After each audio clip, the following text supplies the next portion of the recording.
Hi, it's Lyndon, and we want to talk about minor scales today. And if you haven't already watched my video called Minor Scales for Sax Players, go and watch that now, because if this is new for you, it really explains the fundamental difference between major sounds and minor sounds.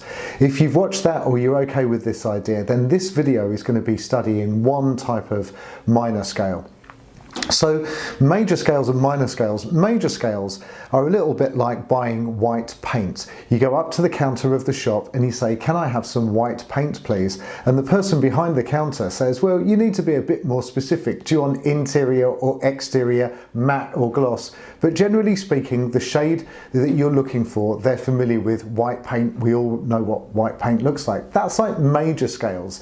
There are a few different types of major scales, but really if you mention major scales to musicians, then the ones that we're really focusing on are the 12 major scales, which we call Ionian scales, and I've made a video about every single one of those, so go and have a look if you're not sure. But minor scales is like going to the same shop and asking for red paint. The person behind the counter is going to say, "Well, you need to be a lot more specific because I have 70 different types of red paint and I need to know which one you want." Now, there aren't, say, 70 different types of minor scale, but there are lots of different types of minor scales. So my approach is to focus on one, which is particularly useful for the saxophone, and that has a name. The name could be anything, but it's not. It's Dorian. The name could be Jemima or Jeffrey, but it's not. This scale is called a Dorian minor. So if we focus on this one Dorian minor, if this one type of minor scale, then the other minor scales, you could look at those as a kind of variation on a theme. So understanding one scale really clearly, really thoroughly, I think is a good idea. We've already said in the other video that minor scales, subjectively speaking, sound darker or sorrowful or intriguing or a bit dark or sad or whatever, whereas major scales sound really bright or happy or cheerful, etc. So here's the recipe for making a Dorian minor. Take a major scale and flatten the third note and the seventh note of that major scale. So if I play the scale of D major,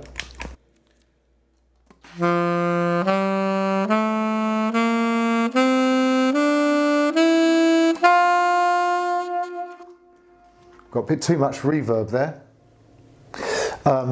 So the notes are D, E, F sharp, G, A, B, C sharp and D. So the third note and the seventh notes are going to be F sharp and C sharp. So if I flatten those, then the notes become D, E, F, G, A, B, C and D. And that would sound like this.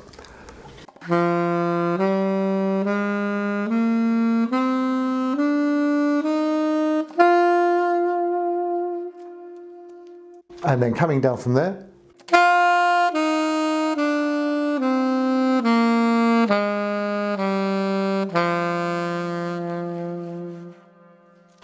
and the way that we would write that down is D with a minus sign and a 7. And the minus sign means that we've taken the scale of D, D major, and flattened the third. And the 7 sign means that we have flattened the 7th as well.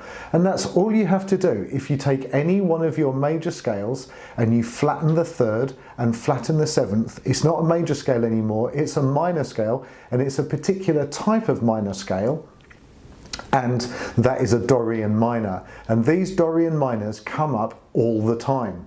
Now here's the weird thing. You can think about this scale, you can think about the recipe of it in a couple of different ways. So imagine that you were my maths teacher and I was your maths student, and I say to you, "Last week you told me that 7 and 3 is 10. And you say, "Well, yeah, that's right, 7 and 3 is 10.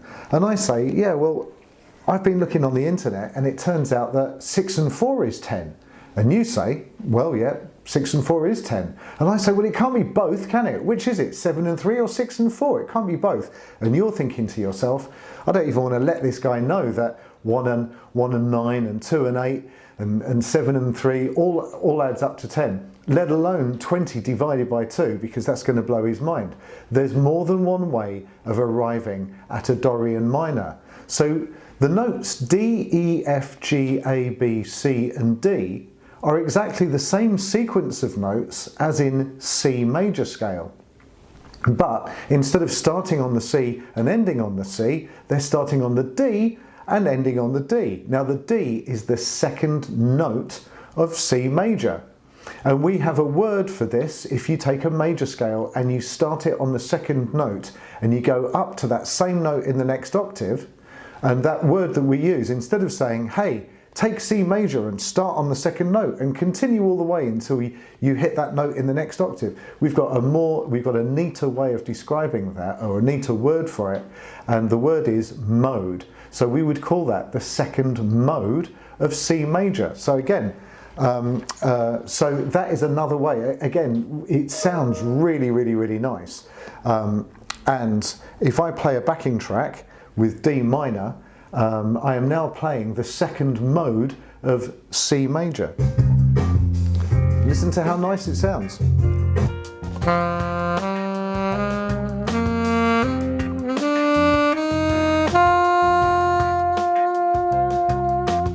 Down from there, 2, 3, and.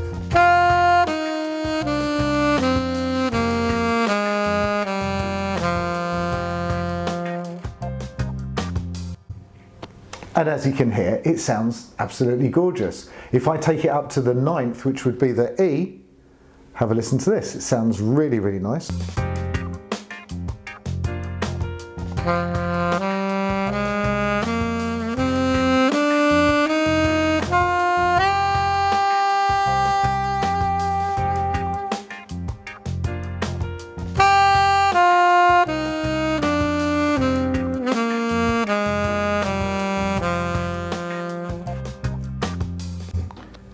If I hit the root, the 3rd, the 5th, the 7th and the 9th, which would be D, F, A, C and E with the octave key, that's going to sound amazing.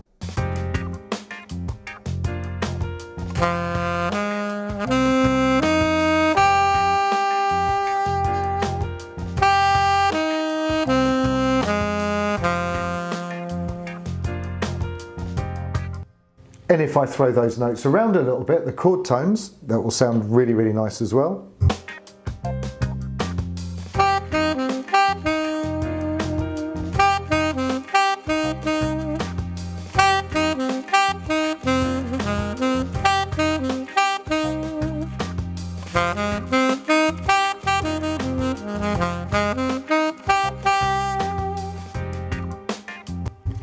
Sounds really nice, and if I throw the scale around, that will sound nice too.